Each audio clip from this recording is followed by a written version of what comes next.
चलिए पाटलिपुत्र यूनिवर्सिटी का score card आ गया है कि आप स्कोर कार्ड कैसे फिल करेंगे। ठीक है, आज पाटलिपुत्र यूनिवर्सिटी का ये कल शाम में नोटिस आया है, बट हम अभी आपको बता रहे हैं कि और ये आप कह भी रहे थे कि स्कोर कार्ड पे एक आप वीडियो बनाइए। देखिए स्कोर कार्ड आपको कैसे फिल करना है, इसमें हम स्टेप टू स्टेप बताएंगे कि आपको स्कोर कार्ड कैसे फिल करना है। ठीक है, आपको 2 कॉपी स्कोर कार्ड का जो है फिल करके ले जाना है। ठीक है, पूरा डॉक्यूमेंट्स का एक्चुअली आपको 2 कॉपी रखना है। ठीक है, जो भी है आपको 2 कॉपी बना करके ले जाना है। इंडिविजुअल स्कोर कार्ड आपको ये जो फॉर्म है, फॉर्म पूरे फिलअप करना है। ठीक है, the following information shall be filled by the candidate. आप जो इसको खुद से फिल करें और हम अभी स्टेप टू स्टेप डिस्कस करेंगे कि आप इस फॉर्म को कैसे फिल करेंगे। ठीक है, नेम इन कैपिटल लेटर।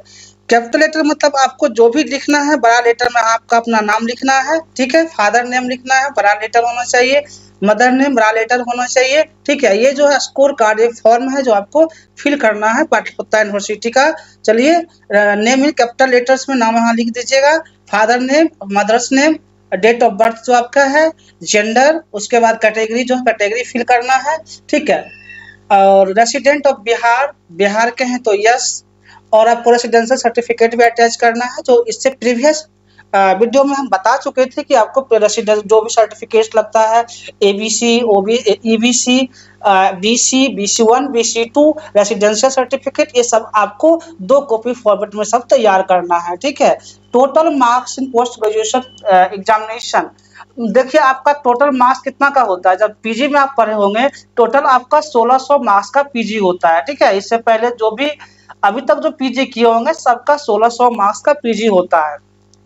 ये हो गया टोटल, ये आपका हो गया total marks in post graduation examination. Total जो पीजी का मार्क्स होता है, जितना का आप एग्जाम दिए हैं, तो एग्जाम आप दिए हैं कितना का, 1600 नंबर का एग्जाम दिए हैं।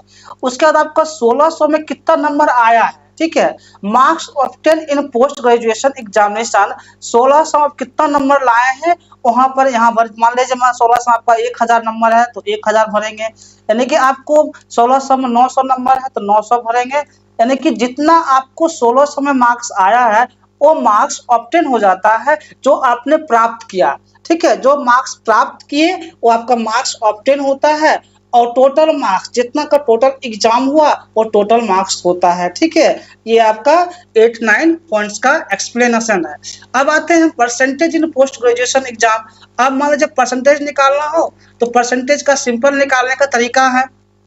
यदि आपको 1600 में 800 मान लीजिए 900 नंबर आया तो 900 करेंगे, 900 डिवाइड कितना करना है आपको, 900 डिवाइड 16 करेंगे तो आपको परसेंटेज निकल जाएगा कि आपको कितना परसेंटेज आया है। ठीक है, एग्जाम्पल है 1000, 900, 1200, आपको जितना भी मार्क्स आए होंगे आप इस तरह से वहाँ परसेंटेज कैलकुलेशन करके निकाल लेंगे।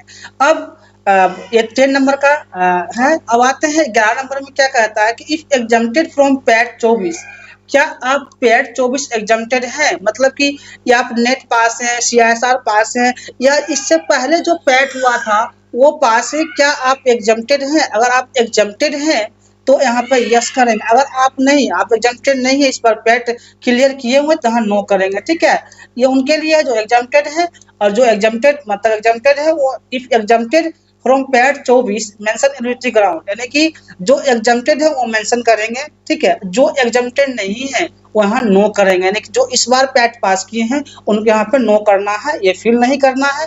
और जो नेट गेट डीबीटी जो भी अदर एग्जामिनेशन होते हैं वो अगर आप पास आउट हैं तो आप यहाँ पर यस करेंगे। ये 11 नंबर पॉइंट ये है, इस तरह से आपको क्लियर करना है। उसके बाद देखिए डिक्लेरेशन क्या है, डिक्लेरेशन को देख लेते हैं। डिक्लेरेशन जो होता है आपका, आई hereby declare that the above information has been furnished by me, यानी कि जो भी मेरे द्वारा इंफॉर्मेशन दिया गया है सब सही है। ठीक है, मैं ये क्लियर करता हूँ, मैं ये डिक्लेयर करता हूँ, मी एंड इज ट्रू, वो सब सही है। To the best of my knowledge, मेरे नॉलेज के आधार पर जो भी हम डॉक्यूमेंट जो भी फिल कर रहे हो पूरा सही है। I shall be solely responsible for any discrepancy और फॉल्स इंफॉर्मेशन प्रोवाइडेड, अगर मैं कुछ भी गलत इन्फॉर्मेशन देता हूँ तो उसका जिम्मेवारी मेरा खुद का होगा, ठीक है। अगर आप इसमें कुछ भी गलत इन्फॉर्मेशन भरते हैं उसका जिम्मेदारी आपकी खुद की होगी।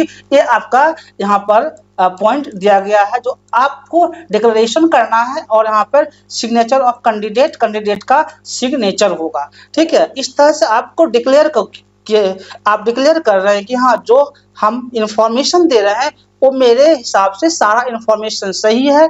अगर इस पे कोई भी गलतफहमी होती है तो मेरे इसका जिम्मेदारी मैं खुद लेता हूँ। इसका ये हुआ, और यहाँ पर आप साइन करेंगे, हम मोबाइल नंबर लिखेंगे। इस तरह से आपका ये जो स्कोर कार्ड का फॉर्म है आपको इस तरह से फिल करेंगे। एक चीज आप जरूर ध्यान रखिएगा, जो स्कोर कार्ड का फॉर्म फिल करेंगे तो आप सब कैपिटल लेटर ही लिखेंगे, इसमें स्मॉल लेटर नहीं लिखना है, ठीक है। कैपिटल लेटर लिख दिया है, ब्लॉक लेटर लिख दिया है, तो इस चीज को आपको मतलब कि देखना है। और हो सकता है 4-5 इसको प्रिंट आउट करवा लें, ताकि आप जहां भी गलती करें अपने गलती को सुधारते हुए आगे बढ़ें, क्योंकि ये आपका मेन फॉर्म होगा। और आपको अब जो है 2 कॉपी तो लिखा हुआ है 2 कॉपी कराने के लिए, ठीक है, 2 कॉपी आपको कराना है। बट इसका अगर हमसे माने तो आपको हम 3 कॉपी सजेस्ट करेंगे, ठीक है। 2 कॉपी कराइए बट 3 कॉपी कराइए।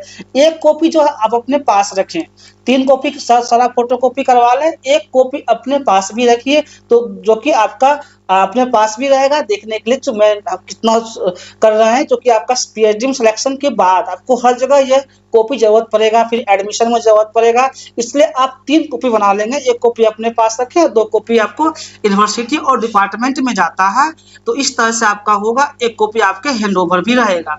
आप कहेंगे मेरा डॉक्यूमेंट्स मेरे साथ ही रहता है, वो अलग चीज है, बट आप कॉपी करवा लेंगे तो आपके लिए रेफरेंस के लिए अच्छा रहेगा, आपको डॉक्यूमेंट ढूंढने की जरूरत नहीं पड़ेगी आगे के लिए। तो इस तरह से आपका स्कोर कार्ड का फॉर्म फिलअप होगा। इसमें आपको जहां भी कंफ्यूजन लगे कि हमको मतलब ये आपको लगेगा नहीं इसमें कोई पॉइंट्स में प्रॉब्लम आ रहा तो उसको आप कमेंट्स कर सकते हैं, कमेंट्स का जवाब दिया जाएगा, ठीक है। आप मान लीजिए यहाँ तो नहीं है, बहुत सारा मतलब कि मेन आपको यहाँ लगता है। देखिए एग्जाम्प्टेड मतलब ही होता है कि जो इसका एग्जाम नहीं दिए हैं, मतलब जो इस बार पैट एग्जाम 24 नहीं दिए हैं वो एग्जाम्प्टेड हुए। एग्जाम्प्टेड एज मीन्स क्या होता है? एग्जाम्प्टेड मतलब होता है जो नेट, सीएसआई, डीबीटी जो एग्जाम पहले दे चुके हैं, गेट, वो एग्जाम्प्टेड है, ठीक है। या इससे पहले जो पैट का एग्जाम हुआ था वो भी इसमें एग्जाम्प्टेड है, क्योंकि आप एक बार अगर कोई पैट क्वालिफाई कर लेते हैं तो आपको 3 साल तक उस यूनिवर्सिटी का इंटरव्यू दे सकते हैं, आप एग्जाम्प्टेड हैं, आपको एग्जाम देने की कोई जरूरत नहीं होगी, ठीक है। इस तरह से आप यहाँ पे जो भी अपना जो भी डॉक्यूमेंट्स है सारा पे सेल्फ अटेस्टेड करना है, सेल्फ अटेस्टेड करके सारा डॉक्यूमेंट आप रेडी कर लेंगे। और डॉक्यूमेंट्स क्या क्या चाहिए उस इससे जो पहले बताए थे हम उसमें सारा कुछ क्लियर किया हुआ है कि आपको डॉक्यूमेंट्स क्या क्या ले जाना है, ठीक है। 10th का मार्कशीट सर्टिफिकेट ले जाना है आपको, फिर पीजी का ले जाना है। इस तरह से इससे पहले वाले लेक्चर में सारा डिस्कशन ऑलरेडी एक्सप्लेन किया हुआ है कि डॉक्यूमेंट्स क्या क्या लेके जाना है। ये स्कोर कार्ड आया है और आप लोग का 25 से इंटरव्यू है। इंटरव्यू में क्या क्या क्वेश्चन पूछा जाता है इससे पहले हम बता ही चुके हैं, बस आप अपने हिसाब से जो भी यहाँ पर मतलब फेस करना है इंटरव्यू में उसको मतलब एक कंट्रोल वे में रखना है, ठीक है। आई कांटेक्ट प्रॉपर मेंटेन करना है और आपको जो भी क्वेश्चंस आएंगे उस क्वेश्चन को आप जवाब दें और आई कांटेक्ट को मेंटेन करते हुए जवाब दें। इससे क्या होता है कि आपका जवाब बहुत ही मतलब कि एट्रैक्टिव होता है और इंटरव्यूअर को लगता है कि जो भी स्टूडेंट जवाब दे रहा है बिल्कुल ही सही है। आपको इसमें देखिए आप जो भी सिनॉप्सिस प्रिपेयर किए होंगे तो आपका ये फाइनल सिनॉप्सिस नहीं होगा, इससे पहले ही बताया है, फिर अभी भी बता रहे हैं हम कि आपको ये फाइनल सिनॉप्सिस नहीं होगा, बट आपका ये सिनॉप्सिस का एक आधार होगा और आपसे जो इंटरव्यूअर होंगे वो जानना चाहेंगे कि इसमें कितना इंटरेस्ट है मतलब रिसर्च करने में। इस टाइप से आपको वहां पर देखा जाएगा।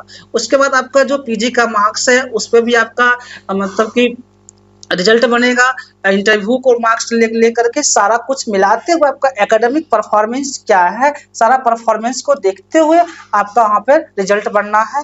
इसलिए आप जो है आप जो पीजी में बेसिक पढ़े हैं, बेसिक दैट मीन्स जो आपका मान लीजिए पूरा पीजी में first semester, second, third, fourth semester जो भी पढ़े हैं उसको एक बार रिकैप कर लें, ठीक है। प्रॉपर क्लास किए होंगे पूरा रिकैप कर लें।